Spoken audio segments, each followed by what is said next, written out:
Hi அனைவருக்கும் வணக்கம். Monday morning. இன்னைக்கு ஸ்கூல் எல்லாருக்கும் ஓப்பன் ஆயிட்டுருக்கும். போன வாரம் லீவ்ல நல்லா தூங்கி தூங்கி எழுந்து இன்னைக்கு அலாரம் நானே ஆஃப் பண்ணிட்டு தூங்கிட்டுருக்கேன். ஸோ இன்னைக்கு கொஞ்சம் லேட்டா தான் எழுந்தேன். 5:45க்கு. ஸோ சின்னதா கோலம் போட்டுட்டு, பூஜை முடிச்சுட்டு கடகடன்ட்டு கிச்சனுக்கு வந்தாச்சு. இன்னைக்கு பிரேக்ஃபாஸ்ட் வந்து சப்பாத்தியும், பாலக் பன்னீரும். அவனுக்கு லஞ்ச் பாக்ஸ் வந்தீங்கன்னா, புளியோதரையும், வாழைக்காய் ஃப்ரையும் பண்ணிட்டேன்.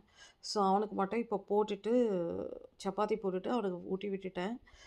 சப்பாத்தியும் அவனுக்கு கட்டி குடுக்க மாட்டேன். சப்பாத்தி, பூரி, அ தோ இட்லி இது மட்டும் கட்டி குடுக்க மாட்டேன். ஏன்னா, அவன் வீட்ல சாப்பிடும்போதே அத என்ன பண்ணுவான்னா, சுருட்டி அப்படியே வாயில அடைச்சுப்பான். அது கொஞ்சம் பயமா இருக்கும். அதனால அவனுக்கு ரைஸ் ஐட்டமா மட்டும் தான் ஸ்கூலுக்கு கட்டி குடுக்கறது. வீட்ல நம்ம எதிர்க்க சாப்பிடணும் அப்படின்னா மட்டும் தான் இதெல்லாம் பண்ணி குடுப்பேன். நெக்ஸ்ட் அவர வழி அனுப்பிட்டு வந்து இந்த மெயின் பிக்சர் இந்த கிச்சன் கிளீனிங்கில் இறங்கியாச்சு. சாமான் தேய்ச்சிட்டு கிச்சனெல்லாம் ஃபுல்லாக க்ளீன் பண்ணி பெருக்கி எடுத்தாச்சு. அதுக்கப்புறமா ஜிம்முக்கு கிளம்பிட்டேன். வந்தெல்லாம் செய்யவே முடியாதுங்க. ஏன்னா ஒர்க் அவுட் பண்ணிட்டு வந்து செம்ம டயர்டாக இருக்கும். இன்கேஸ் எப்பயாவது மிஸ் பண்ணிட்டேன்னா ரெஸ்ட் எடுத்து வந்து வந்து தான் செய்வேன். அது நாள் பூரா செஞ்சுட்ருக்கா மாரி இருக்கும். அதனால் மேக்ஸிமம் முன்னாடியே செஞ்சுட்டு போயிடுவேன்.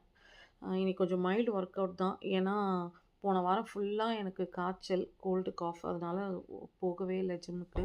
ஸோ, இன்னைக்கு மைல்டா பண்ணேன். கார்டியோ எப்பவுமே 2ல தான் ஸ்டார்ட் பண்ணுவேன். மெல்லமா தான் பண்ணுவேன். ஏன்னா 2, 3 வாட்டி கீழ விழுந்திருக்கேன். அதனால. இந்த சைக்கிளிங் பண்ணும்போது வந்து பாட்டு பாடிக்கிட்டே, "அந்த நாள் முதல் இந்த நாள் வரை" அப்படின்னு சொல்லிட்டு சிவாஜி சாரோட ஓல்ட் சாங் பார்த்துட்டே பாடிக்கிட்டே பண்ணிட்டுருந்தேன். ரொம்ப நல்லா இருந்துச்சு. இன்னைக்கு நாள் ரொம்ப பாசிட்டிவா போயிடுச்சுங்க. Thank you so much for வாட்சிங். சப்ஸ்கிரைப் பண்ணுங்க, கமெண்ட் பண்ணுங்க, ஷேர் பண்ணுங்க. பாய்.